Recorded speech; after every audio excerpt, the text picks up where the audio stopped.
Baie welkom by Kuier om die Woord. Ons haas na die einde van, nie haas nie, ons doen dit rustig, nee, ons kuier om die Woord. Jesaja 64 en dan is 65 en 66. En soos wat die boek Jesaja 66 hoofstukke het, so het die hele Bybel ook 66 boeke. En daar's ouens wat beweer, sekere teoloë, dat as jy die boek Jesaja lees, lees jy eintlik die hele Bybel. Die Nuwe Testament word so geweldig hier voorspel, en in Christus Jesus het dit alles voltooid geraak, vervuld geraak. So ja, Pastoor Mimpie, jy het nogal baie moeite gaan doen gister, eergister. Ek sien jy het 'n klomp studienotas hier. Ek het, want dit is so... Gaan dit ons vermaak of gaan dit ons vermoei? Maar moet ek jou nou slaan of later? Want dit is net 12 verse. Ja, so En dis hoekom ek redelik opslaanwerk gedoen het, sodat ons 'n bietjie lyf van die ding kan sit, ja. Ja. Okay, so slaan so lank op vir ons Psalm 18 vers 10. Psalm 18 vers 10. En Exodus 19 vers 18. Maar dis reg. Ons gaan ons nou wegtrek by Jesaja 64 eers of? Ja, nee, ek wil hê die mense moet net eers gou daai kry. Nou ja, julle kry julle. Dis goed dat ons die Bybel saambring en self uit die Bybel se lees. Exodus 19 vers 18. Wat een gaan jy nou eers te lees? Nee. Gaan eers begin by Jesaja 64. Ja, kan jy vir my Exodus 19 vers 18 lees, aangesien jy nou hier naby is?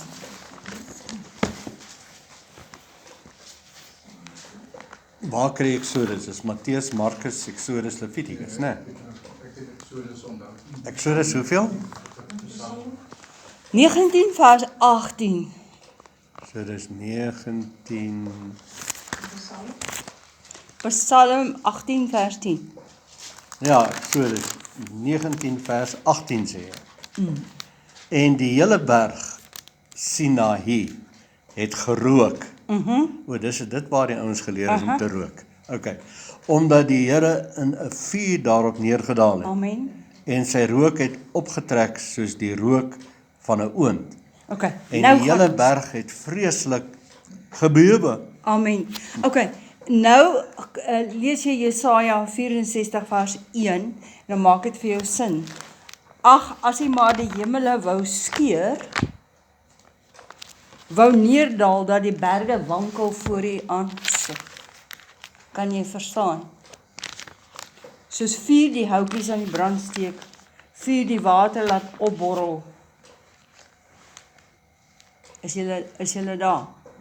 Okay, sien jy, so dit maak sin. So, jy het nou gelees Exodus 19 vers 18. Ja, nee, en Exodus is natuurlik ook een of ander plek. Ja, kan jy net noem wat is die geval daarso, wat was die scenario daar?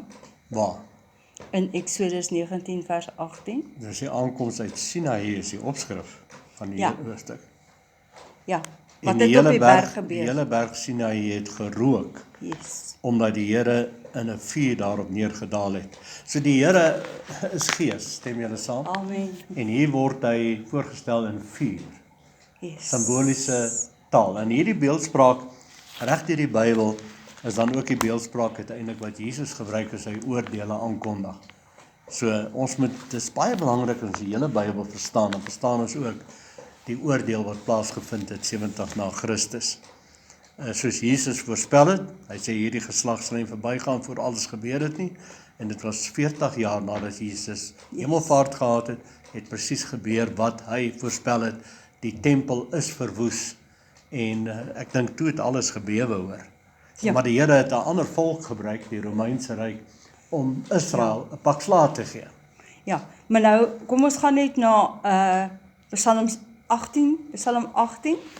Goed. En Wie dan is sien nou jy, daar? Lees jy dit? ek sal lees, want ek het dit hierso. En dit is Dawid wat in die woord is, en ek gaan lees vanaf vers 8. Toe die aarde geskud en gebewe, Die fondamente van die berge het gesidder en geskud, omdat hy toornig was. Rook het in sy neus opgegaan, en 'n vuur uit sy mond het verteer. Kole uit hom, hoofletter, het gebrand, en hy het die hemel gebuig en neergedaal, en donkerheid was onder sy voete. En hy het op 'n gerub gery en gevlieg. Ja, hy het gesweef op die vleuels van die wind. Nou, vroeër in die boek Jesaja het ons gesien, nou hy kom op 'n vinnige wolk, of hoe Ja, daar gestaan. ja. So, dit is beeldspraak in die Bybel, en die Here kom in oordeel, word hierdie beeldspraak gebruik, en dan Jesus wat dan ook in die tyd gekom het, toe die Joodse nasie op hulle ergste was. En dis voorspel deur Moses, dis voorspel deur die profete, daar gaan 'n tyd kom wanneer Israel so korrup en so boos gaan wees, en dis wanneer die Messias dan gaan verskyn, en dit het gebeur. Jesus wat het op die tyd gelewe, wanneer toe die Joodse leierskap op hulle ergste was. En daarom het hulle hom uiteindelik gekruisig. Jesus gesê, julle profete moordenaars. Onthou julle Matteus 23 het hy geweldig uitgevaar teenoor die Fariseërs, die Sadduseërs, die kerkleiers van daai tyd. Hy noem hulle addergeslag, wit gepleisterde grafte. Van buite is julle fraai, maar van binne vol doodsbeendere. En dan kondig hy, en dan veral in hoofstuk 24, die einde van die tempel aan. Dus die einde van die tempel was ook die einde van daai priesterlike leierskap, of geestelike leierskap, en ons so korrup was. Want, hoe weet ek hulle was so korrup? Is dit nie hulle wat Jesus doodgemaak het aan die kruis nie? Is nie die Romeine nie, die Romeine was net in beheer en moes toestemming gee. Maar hulle het geskreeu, kruisig hom, kruisig hom. En Jesus het 'n oordeel voorspel. Ek meen, hier kom God self in die persoon van sy seun. Hy is liefde, en hy stel homself voor aan die volk. En wat doen hulle? Hulle haat hom. Hulle vervolg hom. Hulle kruisig hom. Dan kom sy volgelinge wat gevul is met dieselfde gees wat in Jesus was, wat liefde is. En wat doen hulle met die volgelinge? Ons het die boek Handelinge gedoen. Geweldige vervolging. So, mense, kan julle die oordeel sien wat gekom het. En ek wil aangaan op daai en sê, kom ons leer uit die Bybel uit. Jy gaan nie wegkom met moord nie. Hallo jy. Hierdie leiers wat so optree vandag, onskuldige mense en kindertjies met bomme bestook, geen nie om wie hulle nie. Hulle gaan nie ontkom nie. 'n Oordeel gaan hulle tref, en hoe straf die Here hulle? Hy gebruik ander volke om 'n volk te straf wat droog maak. Hoor julle? Okay. Vreeslik interessant as ons hierso verder lees, vers 13 in Psalm 18. Deur die glans voor hom het sy wolke verbygetrek, haal en gloeiende kole. En die Here het in die hemel gedonder, en die Allerhoogste het sy stem laat hoor, haal en gloeiende kole, en hy het sy pyle uitgestuur en hulle verstrooi. Ja, sy weerligstrale in menigte, en hy het hulle verwar. Okay, dat is die enigste woord in die Bybel waar daar vloekwoord in is. Ek het hom nou vertaal met weerligstrale. Maar So wat is die regte woord daar? Toe, ek moet 'n bietjie uit jou mond uit hoor hoe vloek jy. nee, Nee, kom, lees nou daar in jou Bybel. Nee, jy moet dit My nou Bybel lees. sê ja, sy bliksems in menigte. Okay. En hy het hulle verwar. Maar dis weerligstrale. So die Here het hulle gebeur. Ja, okay. Nou, vat jy my nou jou uit my trein of Nou, stot sien julle uit. die beeldspraak, hoe die Here dan Wag nou. 'n ander volk gebruik om sy Wag volk nou. dan 'n pak slaag te gee. Wag nou, Jesaja 64, Ja, vanaf vers 1 tot 3, is Ja. pleit. Die Israeliete kry swaar, hulle pleit. Onthou nou, dit gebeur nie in Jesaja nie.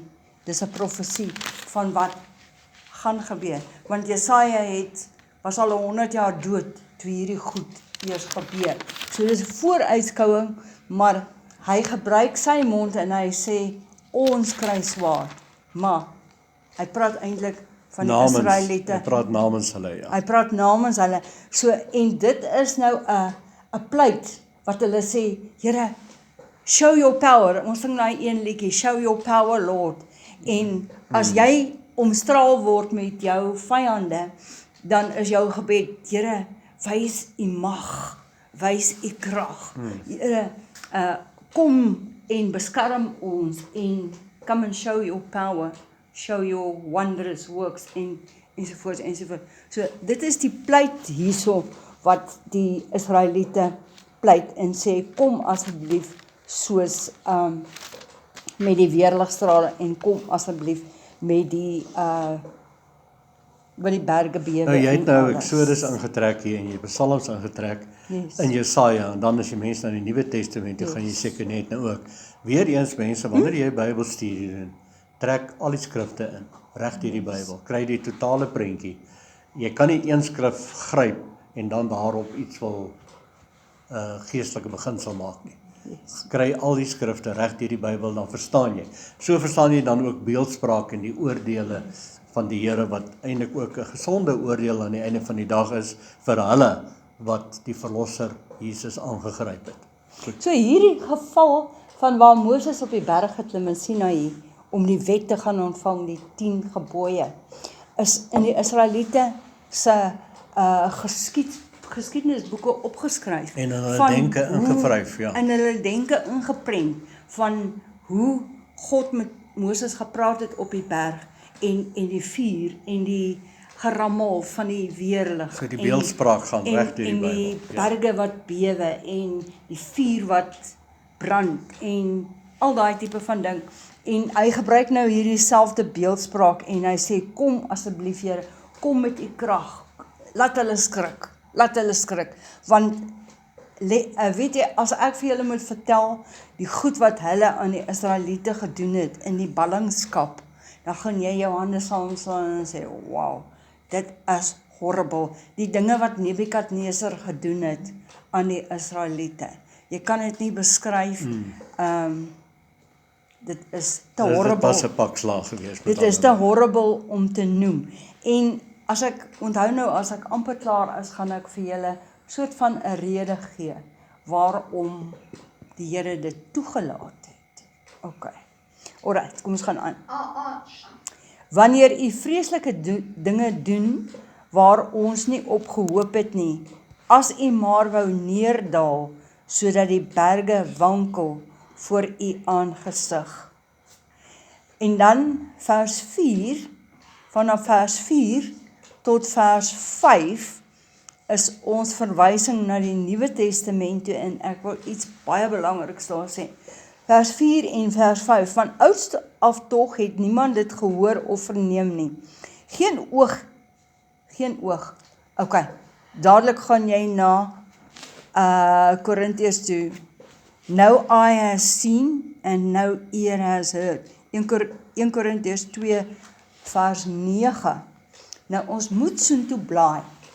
Want baie mense gebruik hierdie skrifgedeelte. Hulle sê wat die oog nie gesien het nie en wat die oor nie gehoor het nie en wat in die gedagtes van die mens nie opgekom het nie, is al die mooi dinge wat die Here vir my beplan. Hulle ruk dit heeltemal uit verband uit. Dis nie presies wat die Here wil hê jy moet sien nie. Ja, Nou baie mense gebruik dit om te sê, weet jy, die Here het vir my 'n nuwe Mercedes gegee. Weet jy, die Here het vir my 'n nuwe huis gegee. Weet jy, die Here het vir my so groot wonderwerk gedoen. En ek spog jy daarmee. En nou spog jy daarmee en Jy 1 spog eintlik hoe Korintiërs oulik is jy en hoe minder oulik is die ander mense wat dit hoor. 1 Korintiërs 2 vers 9 praat glad nie daarvan nie en ek wil hê ons moet soontoe blaai. 1 Korintiërs 2 vers 9. Ek het besluit ek gebruik hier die nuwe Bybel. Terwyl jy soontoe blaai, kan ek net sê dat God is gees, Johannes 7. Yes. En die wat hom aanbid met hom in gees en waarheid. So jy kan God nie sien nie, maar tog wil almal altyd God sien. Maar eintlik is God binne in ons. So nou sien die mense jou en hulle sien die liefde van die Here wat deur jou werk. So sien hulle dan God se vrugte van die gees wat deur jou is, liefde, blydskap, vrede en so meer. So van ouds af het nog niemand dit gehoor of verneem nie, geen oog het God gesien nie. Nou nog steeds vandag wil hulle God sien. O Jesus, kom terug dat ons U kan sien, dat U kan oor. Maar Jesus sê, ek is binne in julle. Hy sê die koninkryk van die hemele waarvan hy die koning is, kom nie met sigbare tekens nie. Sal nie sê kyk hier of kyk daar nie, want die koninkryk van die hemele en die koning self is binne in ons. So ons moet hom nou vertoon. Kom nou, word wakker. Is julle met my? So 'n pragtige beeldspraak wat ons weer hier dan kan opmerk. En dan kom Jesus uiteindelik en hy vertoon die Vader in al sy glorie en liefde. En wat doen hulle daarmee? Hulle is so boos, hulle haat hom want hulle haat God. En hulle dink hulle dien God en hulle is so besig met die tempel en tempelbediening. En hier kom die een van die tempel, hy is self die tempel.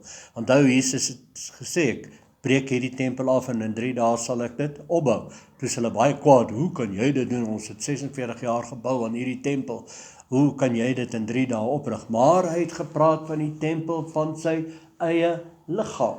Jesus kom self en hy wys hulle wie's die Vader, wat liefde is, en hulle haat hom. So wat beteken dit? Jesus sê, as julle my haat, haat julle die Vader ook. Vang julle dit? Want nou, hoekom wil jy hom sien as hy klaar daar is? Want jy wil nie glo nie. Wie wil glo vanmôre? En sê ek glo. Jesus het die verlossingswerk voltooi. En ek het hom aangeneem en ek is nou sy kind en hy leef nou binne in my en deur my. So nou sien almal hoe ek lewe, die vrugte van die Gees. So God vertoon homself deur my en jou. Kom nou mense, laat ons die vrugte van die Gees dra. So ons gaan na 1 Korintiërs 2 toe en ek wil hê ons moet die strekking van die hele hoofstuk inneem. Laat ons nie die ding uit verband uitruk nie. Soos ek sê, baie mense sê wat die oog nie gesien het nie, wat die oor nie gehoor het.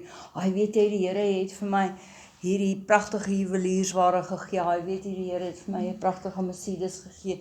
Die Here het vir my dit gegee en dat gegee. Kom ons lees die strekking van die hoofstuk. Hy sê, want ek het vers 2, ek gaan nie al die verse lees nie, want anders gaan dit te lank wees, maar lees vers 2. Want ek het my voorgenem om niks anders onder julle te weet nie, as Jesus Christus en hom as gekruisigd. Weet jy, daarvan. En ek myself ook, ek hou nie van baie storieetjies praat en baie praatjies praat nie, wat wil ek weet van jou? Ek wil weet, Jesus Christus en hom as gekruisigde in jou lewe.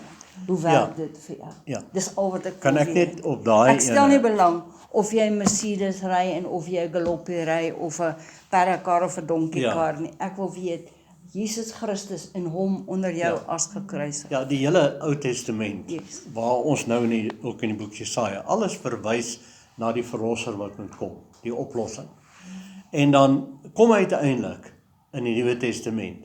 En wat sal julle sê is die hoogtepunt van Jesus se hele bediening, van al die tekens wat hy gedoen het, die grootste teken wat hy gedoen het? Kom, wat sê julle sê?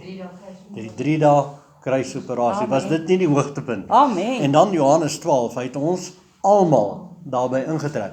Nou, die kruis is 'n plus teken, is julle met my?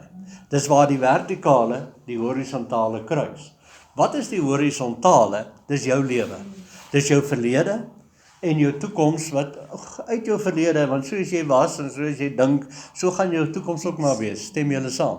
Nou kom die vertikale, dis Christus, die geestelike, en hy kruis jou horisontale fisiese lewe. Wow! Nou elke keer as jy daai snap en daai raakpunt vind waar die vertikale, die gees kruis met die horisontale jou lewe, het jy 'n oomblik, sê almal 'n oomblik, want jy ontdek wat? Die teenswoordigheid van jou hemelse Vader wat gees is. Jy kan hom nie sien nie, jy kan hom nie hoor nie, jy kan hom nie voel nie, maar jy kan glo, want jy kry sy woord, hierdie woord wie Jesus is, kom na jou toe, hy is die bemiddelaar, hy maak dit wakker, hy is die een wat jou saam met hom in die kruis opgeneem het. So jou horisontale lewe verdwyn uiteindelik heeltemal in die vertikale. Wil jy waarlik gelukkig wees? Raak ontslaaf van die horisontale. Ja, maar jy moet weet, ek het 'n lewe. Luister wat jy sê, ek het 'n lewe. So jy's eintlik nou 2 persone. Jy sê ek en jy het 'n lewe. Raak ontslaaf van daai lewe. En ontdek God ek is in jou. En wie is jy dan? God se vrugte van die Gees. Dan is God ek is vir die mense nie eendag beskikbaar nie, sommer nou dadelik beskikbaar. Wanneer gaan jy gelukkig wees? Ek is nou. So wanneer die vertikale, die geestelike, God is gees, en nou sê hy wat die oog nie gesien het nie. Ons het hom nie gesien nie, maar weet jy wat? Ons ervaar hom. Ons sien hom in die gees. Ons ervaar hom, hy's in ons. Die koninkryk, die koning van die koninkryk, Jesus is in ons.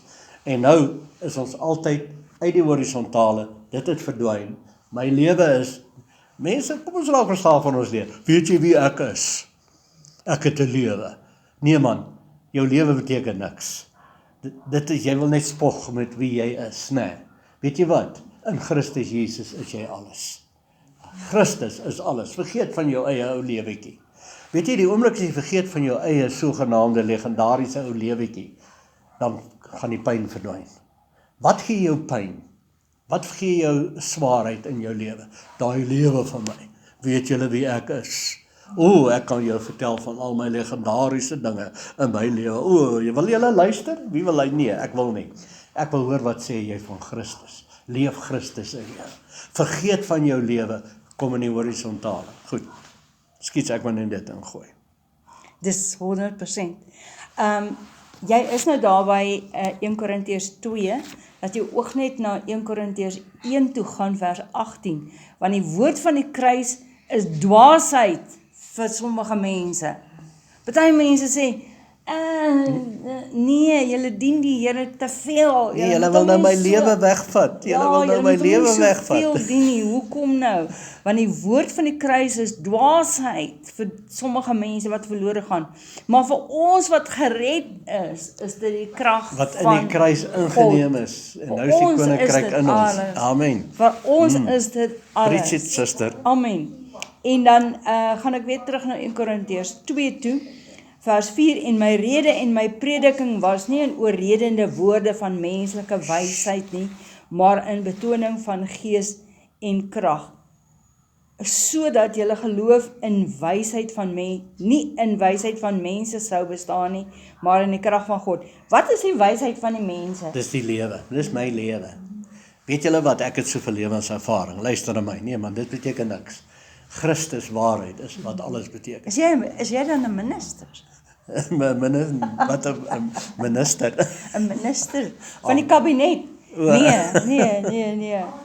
Maar in die betoning van gees en krag, sodat julle geloof in wysheid van nie in wysheid van mense sou bestaan nie, maar in die krag van God. Nou, laat jou oog net so teruggaan hierso na 1:24. Hy sê Korintiërs 1:24. Maar ons verkondig Christus wat gekruisig is. Dis belangrik. Christus wat gekruisig is. En dan belangrik, pastoor dood, Miepie, lewe, jy's opgestaan, daarbey ingetrek. En alles. En dis waarom Paulus dan in Efesiërs 2 baie duidelik sê, ons het saam met hom lewendig geword, saam met hom opgestaan, saam sit. Want ons is saam met hom gekruisig, gedood en begraaf. Daai ou mens, my lewe is tot niet gemaak. Al lewe wat nou oorbly is jou geestelike, die vertikale in Christus Jesus. En daarom ervaar jy sy teenswoordigheid elke oomblik, elke tree, elke hartklop, elke asemhaling. Is jy bewus van jou hemelse Vader binne in jou en jy het vergeet van jouself, want jy self is nie belangrik nie. Vers 22, want die Jode vra 'n teken en die Grieke soek wysheid. Maar ons verkondig Christus wat gekruisig is, 'n struikelblok vir die Jode en dwaasheid vir die Grieke. Nou, vandag nog sal jy kry dat mense, wanneer hulle evangelie hoor, die een het 'n probleem met dit en daai een soek eintlik dit in 'n kerk en daai een soek eintlik dat in 'n kerk. En as 'n kerk nie dit doen nie, dan is dit nie reg nie en dit is nie reg nie en dit is nie reg nie. Daar's net een ding wat belangrik is. Word Jesus Christus gepredik as hom as gekruisigde en opgestane, en is dit die belangrikste van alles. En dan sê hy vers 25, Kenny, if you don't be quiet, we're recording here, please. You will have to go out.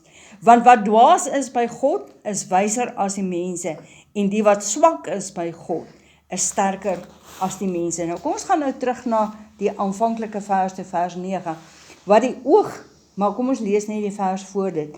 Want niemand van die heersers van hierdie wêreld geken het nie, want as hulle dit geken het, sou hulle die Here van die heerlikheid nie gekruisig het nie. Sien, dit gaan oor die kruisiging van Jesus Christus. En ons kan net hier ingooi, baie sien daai nou as geestelike bose heersers. Nee, hierdie is die leierskap van daai tyd, wat Jesus die addergeslag genoem het, wat boos is.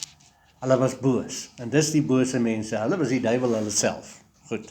Wat die oog nie gesien en die oor nie gehoor en in die hart van die mens nie opgekom het nie. Weet julle wat? Weet julle wat?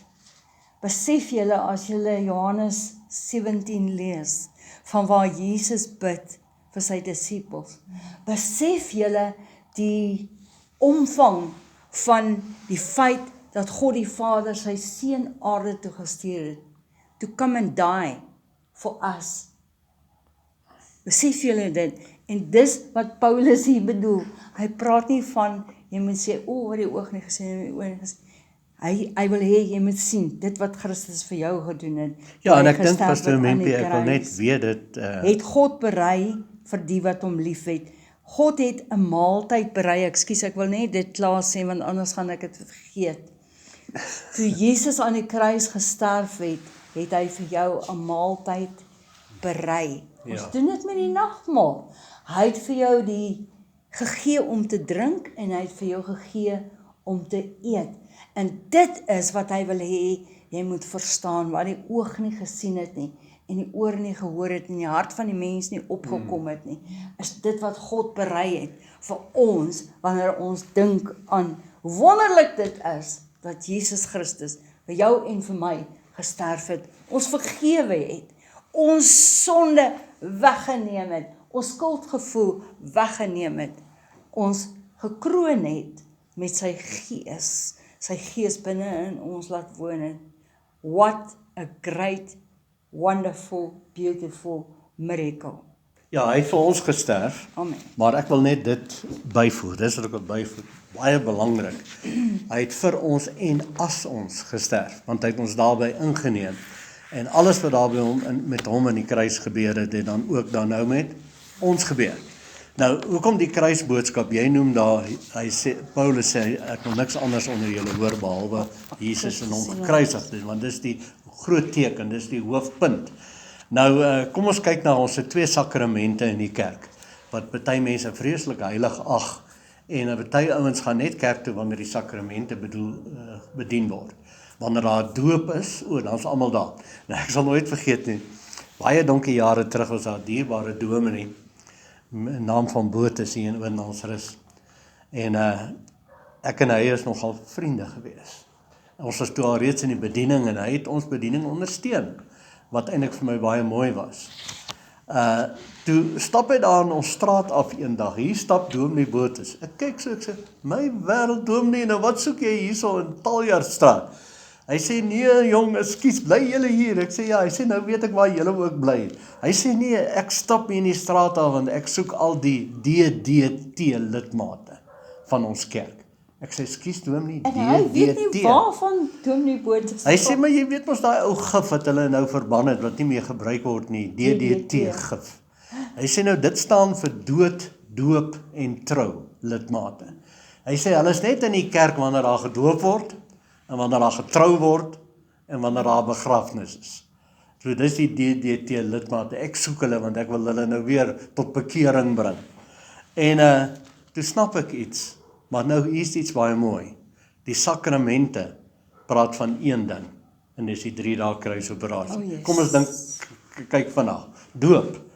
Die Griekse woord vir doop is baptisia, wat beteken totale algehele onderdompeling van een voorwerp in 'n ander voorwerp in. So wanneer ons mense doop wat tot geloof gekom het, dan vat jy die persoon en jy moet in baie water hê, want jy moet ons nou die doop sakrament kan toepas.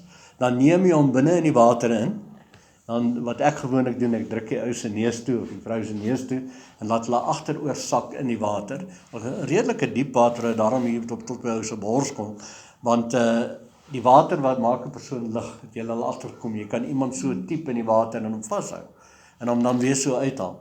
Nou, dink nou mooi, wat is die simboliese betekenis dan van die waterdoop? Jy vat 'n persoon, jy begrawe hom in die water en dan afhangende van hoe groot sy sonde is, hou jy hom bietjie langer daar? Nee, daarom nie. Dan haal jy hom uit. So, wat is die simboliek daarvan? Begrawe en opstanding. Kan julle sien, die sakrament praat van hierdie een groot teken, waarvan Paulus dan sê, ek wil niks anders onder julle weet, behalwe Jesus en hom as gekruisig nie, want julle is in hierdie proses ingeneem, want Jesus het gesê, as ek aan daai kruis gaan hang, sal ek almal by my intrek. So, kyk nou baie mooi, dis kruisig, dood, begrawe, dis die wegdoen van die ou mens van sonde, van daai ou lewe van jou, waarmee jy so gespog het, die lewe wat jou soveel pyn gee, daai legendariese wie jy is. Nee man, laat dit weggaan. Nou word jy ingeneem in die vertikale, in die opstanding. Nou lewe jy nie meer jou lewe nie, jy lewe vir Christus. Jy het saam met hom opgestaan. Paulus noem dit in Efesiërs 2, asof dit klaar gebeur het. So dis nie iets waarvoor ons wag wat eendag moet gebeur nie. Geestelik het dit klaar gebeur. En dan wat is die ander sakrament? Wie kan dit gou vir my sê? Nagmaal. Nou waaroor gaan nagmaal? Net voordat Jesus gekruisig is, het hy die brood geneem en het gebreek en sê, eet, dit is my liggaam, wat vir julle stuk en gebreek gaan word. En dan gee hy die wyn en sê, dit is my bloed. So waar het dit gebeur? Paasfees aan die kruis is Christus dieselfde tyd aan die kruis gehang as die ware paaslam. En daar het sy liggaam gebreek, sodat ons dit kon eet. En daarom sê in Johannes 6, as julle my eet en my drink, het julle ewige lewe. En dan sê hy, my woorde, hierdie woorde wat jy nou vir julle gee, is eintlik dit wat julle moet eet, is gees en lewe. Die gees is die vertikale. Sodra jy die vertikale ontdek, dan kom jy uit jou horisontale uit, en dan gaan ons nie probleme met jou legendariese lewe hê nie. Sê amen. Dan is jy ontslaaf van daai pyn wat jy het. O, weet julle wie ek is? Nee, ek wil liewers nie weet nie. Ek wil net weet wie jy is in Christus. Ek wil niks anders onder julle weet, sê Paulus, as Christus en hom as gekruisigde nie. En julle is in daai proses ingeneem. Skus. Nie skus nie, ek wou dit sê, ek moet dit sê. Ek gaan weer terug na vers 4 toe. Van ouds af tog het niemand dit gehoor of verneem nie. Watter van die valse afgode, as jy nou vinnig dink aan al die verskillende valse afgode, het jy gehoor dat so 'n afgod sy eie seun stuur om te gaan sterf vir sy mense? Bestaan nie. Ou Allah en al die ander ouens, nie een van hulle het sy seun gestuur. Kan julle sien die groot beeldspraak wat hy hierso sê? Okay, kom ons gaan aan na van ouds af tog het niemand dit gehoor of verneem nie. Geen oog 'n God gesien wat werksaam is vir wie op hom wag nie, behalwe u, hoofletter. U kom hom tegemoet wat met vreugde geregtigheid beoefen, hulle wat aan u dink op u wee. Kyk, u was toornig en ons, nou sê Jesaja, ons het gesondig. Hy het nie gesondig nie, hy staan in die plek van die Israeliete en hy sê, kyk, ons het gesondig. Hy vat die skuld, hy sê, ons het gesondig.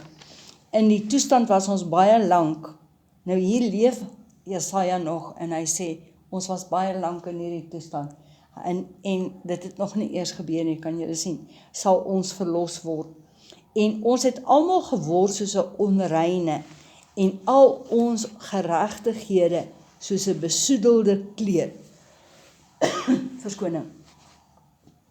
En hierdie besoedelde kleed verwys terug na Filippense Filippense 3 vers 7.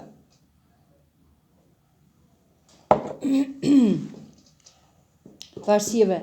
Want wat vir my wins was, dit het ek om Christus wil skade geag. Onthou nou, dis Paulus wat hierso praat. Paulus wat eers Saulus was.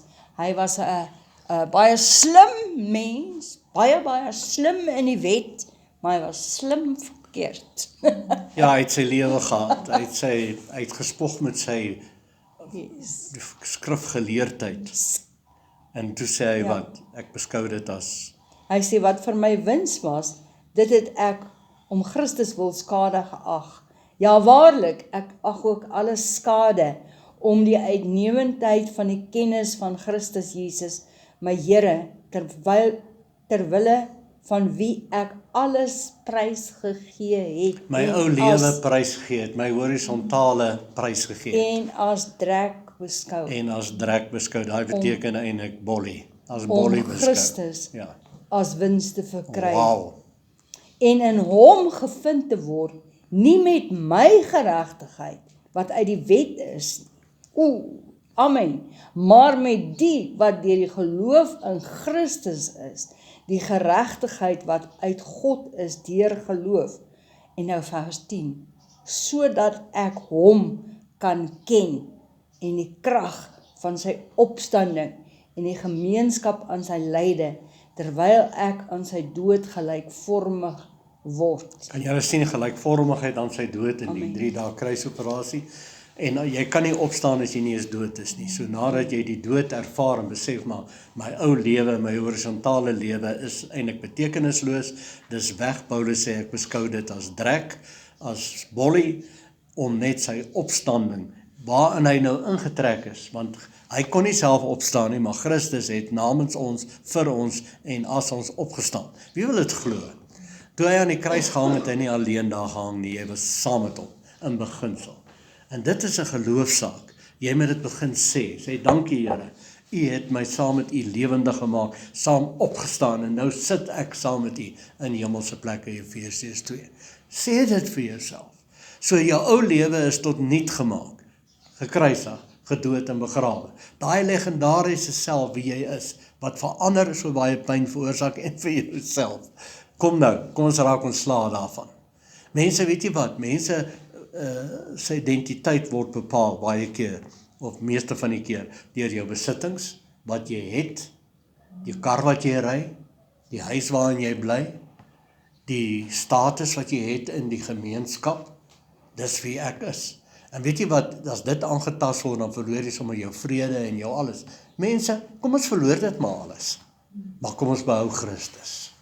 Wat help het jy jou hele lewe wen, maar jy verloor jou lewe uiteindelik.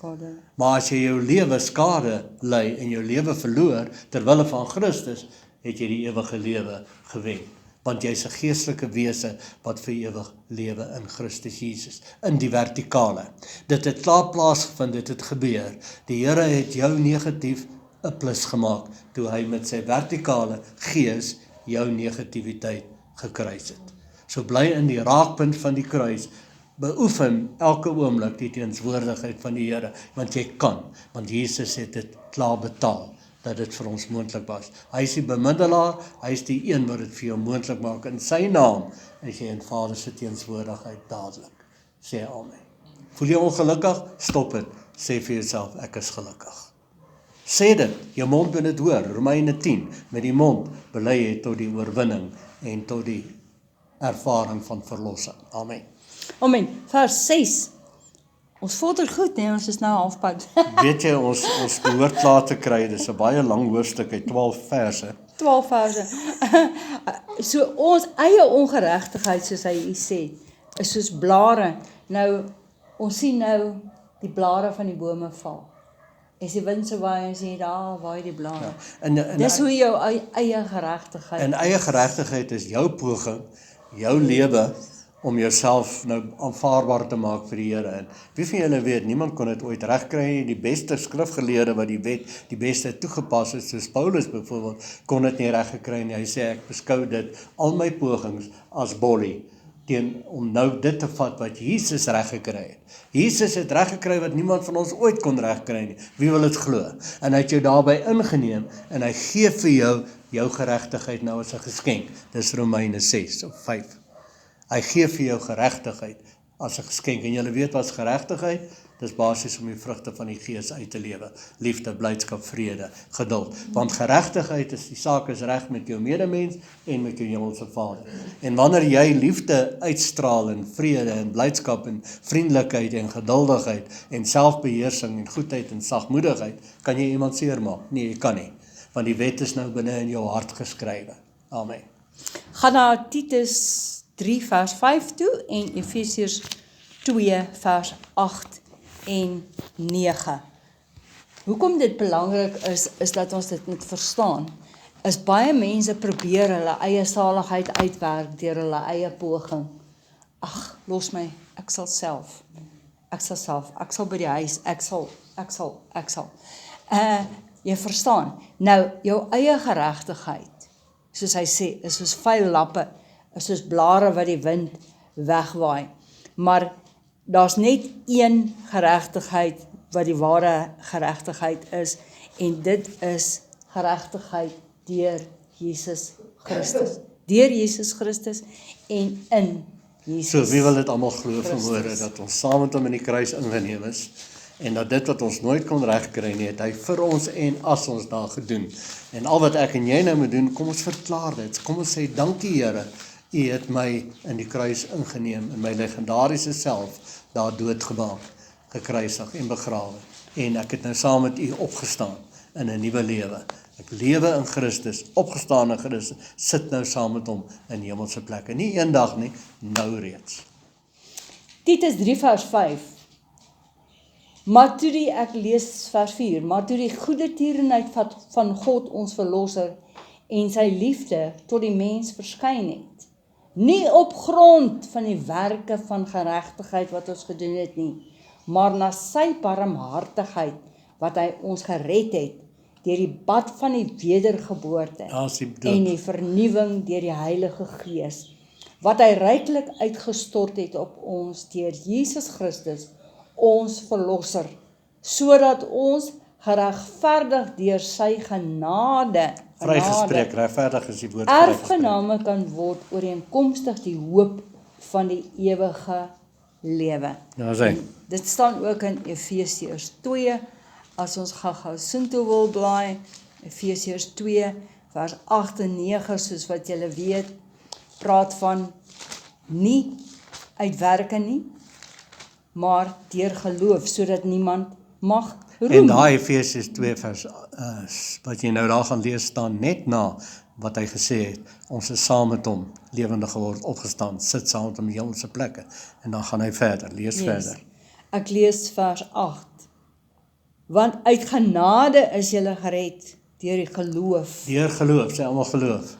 Sien, dis nie meer werke wat jy doen nie, jy glo in die werk wat hy klaar gedoen het vir jou en as jou. En dit nie uit julleself nie, dit is die gawe van God. Sien, dis 'n gawe geskenk. Vers 9, nie uit die werke nie, sodat niemand mag roem nie. Daai lewe, daai legendariese lewe, Paulus sê, ek beskou dit as body, om 'n opstanding van Christus, wat die ware werk is, te ervaar. Ons terug na Jesaja 64, vers 7. En daar was niemand wat u naam aangeroep het nie, wat hom beywer het om u aan te kleef nie, want u het u aangesig vir ons verberg, en laat ons wegsmelt deur ons ongeregtighede. Nou, soos ek sê, hy praat in die eerste persoon, hy praat asof dit met hom gebeur het, maar hy staan in vir die Israelitiese nasie, en hy praat asof dit hy self is wat dit deurgaan. Want Jesus het dit dan uiteindelik gedoen, Jesus het al ons drama op hom geneem in die 3 dae kruisoperasie, hy het die gevalle mens geword daar, sodat ons die opstandingsmens kan wees. Maar nou, Here, U is ons Vader en ons is die klei. En dis waar die liedjie vandaan kom. Doen slegs U wil, Heer, U wil met my, U pottebakker, met my die klei, vorm my en maak my, net soos U wil, op U steeds wag ek, nederig en stil. Maar ons het nie nodig om meer te wag nie, vat dit net, dis klaar jou. Nou, kom ons staan bietjie stil by pottebakkery. Wie van julle ken van pottebakkery? Dis nogal 'n interessante stoppertjie. Kan hof gaan jongens, jy daai ding, daai klomp klei op daai wiel gesit het, Wag nou. en daai wiel begin spin. Wag Grietjie, die Hansie wil praat. Dan praat maar Grietjie. Jy het my Nou sy afgesit, nou wil Grietjie, nou sy sulstype. Ken jy nou daai storie in die huwelik? Dan word die vrou kwaad. Dis gewoonlik die vrou is, nie die man nie. Dan kry sy stilstype. Nee, jy het my punchline weggevat. O, het ek jou Jy punchline. het my punchline weggevat. As jy 'n pottebakkerswiel het, Ja. nee, dit behels 'n klomp goeders. In die eerste plek moet daar iemand wees wat die wiel beman. Stem julle saam? Dan moet daar iemand wees, daai persoon wat die wiel beman, moet die klei gaan sorg dat dit reg. Yes, die vrou is dan nie beman nie, dit moet bevrou word. Jy's nou by die wiel, nou sê jy dit moet beman word. Jy moet sê dit moet bevrou word. Ja. Maar hier in die Bybel praat hy van die formeerder. O, Hy okay. sê nie die formeerster nie. So die vrouens mag nie bedien nie. Hulle Ja. mag nie preek nie. Ja. Nou, daai klei moet sag gemaak wees en kan jy met stof op die pottebakkerswiel werk. Ja, jy moet kleierig. Dan moet water by wees. Die water van die woord. Ja, die woord dood. Ja. is Die die 3 dae waarheid. kruisoperasie. Ja. Amen. Stof, God het vir Adam gemaak uit wat uit? Modder uit. Stof. Eers stof gevat en hy het modder gemaak en hy het vir Adam gemaak. Nou, as jy daai, dan vat hulle dit so, ek weet nie of jy dit al gesien, hulle vat daai, Jy klap nou Johannes so saam. ja, Ja. hulle brei daai klei. Daai, Soos wat jy deeg brei. Ja. as die klei 'n klip in het, kan jy hom nie op die pottebakkerswiel sit nie. Hoor julle wat ek sê?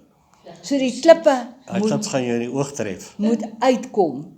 En as daar stok is, stokkies, blaartjies, grasies in jou Mixes. amper sê ek deeg in jou klei, Ja. dan gaan dit wat jy maak, gaan nie sterk genoeg wees nie. En dan moet jy 'n plan hê. Wat gaan jy maak? Gaan jy 'n pot maak? Gaan jy 'n kruik maak? Gaan jy 'n koppie maak? Gaan jy 'n skottel maak? Wat gaan jy maak? En hier sien ons die beeldspraak van God, die Skepper, wat hy het jou en my almal op die wiel gehad en hy het gedink, ek gaan vir Jan so maak en ek gaan vir Johan so maak. Ek gaan vir Tikkie so maak, ek gaan vir Annetjie so maak. Hy het 'n plan gehad. Amen. Maar nou wat baie belangrik is, daai klei is gesurrender Aan die hande. aan die hande. Wat As dit daai maak, klei op enige stadium sê, maar ek wil nie gevorm word nie. Ek wil nie op hierdie wiel wees nie. Dan skiet hy jou van die wiel af. Dan gebeur wat gebeur met jou eierklitser as jy deeg aangemaak Dis wanneer het. die polver die fan slaan, ja. Wanneer jy deeg aangemaak het en daar's deeg aan jou eierklitser en per ongeluk, nou het jy dit al uitgelig en jy druk die aan-switch en daai deeg skiet die hele wêreld jou vol. oë, jou brille, jou Jou hele klere. kombuis vol. Jou Ja. hele kombuis vol. Dan het jy 'n groot mishap gehad. Nou, die klei moet ook op die wiel bly. En as daai klei op enige stadium 'n knop maak. Nou, baie Christene het knoppe aan hulle. ja. En dit is hulle, los my uit. Ek wil nie, los my uit. Ek wil nie. Dis jou knop. Okay? En daai Dis jou knop. wiel spin vinnig, so daai knop Nou- raak al hoe snaakser en groter, né? Nou as die wiel spin en die knop bly daar en die knop word nie afgehaal nie, dan spin daai wiel al hoe vinniger En daai knop hele storie is van balance af. van ja. balance af. Ja. En een of ander tyd gaan daai knop Los pad gee en losskiet van die wiel af en hy gaan vir ou Koos wat deur in die straat loop teen die kop slat. Ja. Nee. En dan is die houer wat gemaak moes word, is geruïneer. Ja, sommer skeef ja. Ja, Hy's was skeef. geruïneer. Dan sy 'n knopkop. Ja. Hy's geruïneer. Dan sy knopkop, dankie pastoor Jan. En dit is die les se naam, jou knopkop. Ja. Dan bly daar net 'n bietjie klei op die wiel agter. En dan So sê kry die jy ons pottebakker, dan sê skewe die, potte ook, ja. dan sê die pottebakker, okay, is nou net 'n bietjie klei op die wiel. So is nou net genoeg. Miskien vir 'n suikerpotjie, net so klein.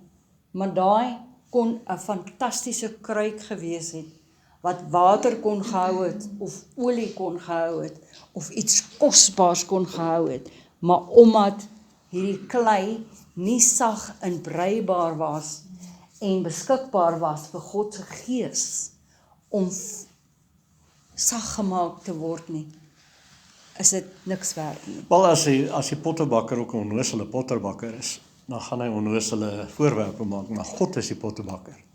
En wat God maak is perfek. Stem julle saam? En so het hy jou gemaak. So jy moet tot daai perfeksie terugkom. En hoe doen jy dit? Deur uit jou horisontale legendariese self te kom en in die vertikale terug te kom en dan jou wese wie jy werklik is te ontdek. So jy's nie ek het 'n lewe nie, jy's ek. God se ek is binne in jou wat liefde is. So kom ons raak ontslaaf van daai lewe van ons. Kom nou. Daai lewe wat so pyn veroorsaak vir jouself en vir mense om jou. Surrender na die vertikale. Gee oor. Laat die horisontale Yes. opgaan in die vertikale. Maar Laat die nou- horisontale verdwyn. Maar nou, Here, U is ons Vader. Ons is die klei. Moet tog nooit vergeet jy is die klei nie. Moenie dink jy is die vormeerder nie. Moenie dink jy het die plan nie. Moet tog nie dink jy is slimmer as God nie. Jy's net die klei. Daar's iemand wat die vormeerder is en ons almal is die werk van U hand. Vers 9. Here, wees nie uitermate toornig nie en dink nie vir ewig aan die ongeregtigheid nie. Onskou dit tog dat ons almal U volk is. Hy begin afeindig nou weer met sy pleit, waar hy sê, Here, asseblief, wees ons genadig. Die heilige stede het 'n woestyn geword. Sion het 'n woestyn geword en Jerusalem 'n wildernis. Presies wat Jesus voorspel het en dit het net so gebeur. Jesus herhaal eintlik wat Jesaja klaar gesê het, wat woord is. Jesus self is die woord wat vlees geword het onder ons kom woon het. En dan sê hy ook in Matteus 24, Markus 13 en Lukas 21, praat hy van dat die tempel gaan sy einde sien en die leierskap daarvan. Ek wil net teruggaan na vers 8 toe. Maar nou Vader, U is ons Vader. Nee, jy het nie 'n gees ontvang om weer te vrees nie. Jy het 'n gees ontvang deur wie jou gees roep, Abba Vader. Abba Vader. Amen. Jy hoef nie vir die Here bang te wees en te vrees nie, want jy het hom ontvang as jou Vader. En dit staan in Romeine 8 vers 15. En omdat jy dan 'n kind is, het jy vrymoedigheid om na die troon van genade te gaan, want jy's 'n kind. Jy's 'n kind. Jy's God se werk. Se maaksel. God het jou gemaak. Jy's een van God se. Vers 11. Ons heilige en heerlike huis, waar ons vaders U geloof het, is met vuur verbrand, en al wat vir ons dierbaar was, het 'n pynhoop. Presies wat Jesus dan geword. ook gesê het in hoofstuk 24 van Matteus 13, Markus en 21 Lukas. Al die fisiese dinge het verdwyn. Ja. Fisiese tempel uitgesê, nie een klip op 'n ander sal oorbly wat nie afgebreek sal word. Dit het klaar gebeur 70 na Christus, presies 40 jaar soos Jesus voorspel het wat 'n geslag is. Vers 12. Here, sal U by hierdie dinge U bedwing? Sou U swyg en ons uitermate Groot verdruk? vraagteken en ek dink in hoofstuk 65 gaan ons baie dinge ontdek daaromtrent. Yes. Amen. Baie dankie julle, dit was 'n wonderlike les, almal julle saam. Amen. Pastor Mempie, dankie vir al die moeite wat jy gedoen het, Ag, al die dis 'n plesier. naslaan werk, jong. En hier het ons nou weer vanoggend gesien, vrouens praat baie meer as mans. Hans het dalk probeer om ook 'n sê in te kry, maar ek het daarom, Greekie. Greekie, Okay, sal jy vir ons afsluit asseblief? Vader. Daar Ja, sal afsluit, Pastor Mempie het gesê, hy gaan vir ons almal 'n rede gee aan die einde oor hoekom die Here dit gedoen het. Ja, dis Goed, ek is so bly jy vra dit, want as die Jode net in Jerusalem gebly het met die mure reg rondom en hulle het net die hele tyd bymekaar gesit en die geskrifte van Moses en alles, sou die evangelie nooit versprei het nie. Amen. Sou nooit versprei het nie. Maar nou het hulle in ballingskap gegaan. En wat interessant is van die ballingskap in Babylon, is dat die Babyloniese mense het die Jode toegelaat om hulle Bybels te lees, hulle het hulle toegelaat om selfs kerk te hou. Maar omdat die Babyloniërs vriendelik was, ek praat nou van die Babyloniërs in daai tyd, ek praat nie van Nebukadneser se tyd nie. Nebukadneser se tyd wat later gekom het, was verskriklik wreed en daar was baie mishaps en goed geweest. Maar op daardie stadium, die ballingskap, julle weet self, Daniël het in die koning se paleis beland en hulle was nie sleg behandel nie. Hulle is toegelaat om hulle geloof te beoefen. Maar dit het gemaak dat die evangelie ryk geword het met ander mense wat ook vrae gevra het. Die Babyloniërs het vrae gevra vir die Jode en gesê, maar hoe werk dit? Hoe werk dit? Hoe werk die geloof? Wie is julle God? En as gevolg daarvan, omdat hulle daar moes bly, hulle is gedwing om daar te bly, want hulle was ballinge, het die inspraak na die Babyloniërs toe gegaan, en baie van die Babyloniërs het Christene geword, en het gelowige geword, en selfs agterna die Grieke ook, en die Grieke, soos wat julle weet, hy sê hierso, die Grieke is nou weer 'n ander groep mense wat baie praat van wysheid en hulle het allerhande vrae gevra, en die gelowige Israeliete kon hulle antwoord en sê, ons God so en so en so. So die evangelie het versprei. Dit sou nooit versprei. Ou verbond Israel se hoofdoel was om lig te wees vir die nasies. Hulle het liderlik geval daar. Nuwe verbond, ons almal, is weer daar om lig te versprei. Maar nou is daar groot verskil. Die verbond is nou tussen God en God, Vader en Jesus, en ons is by Jesus ingesluit. So dis 'n ewige verbond. So mense, kom ons glo in Jesus se voltooide werk, nou binne in ons, en kom ons leef dit uit, die vrugte van die Gees. Vader, dankie vir die woord vanmôre, dankie vir al die dinge wat ons kon leer, die lekker saam kuier om die woord. Ons gee al die lof en al die prys in Jesus naam. En almal sê, Amen.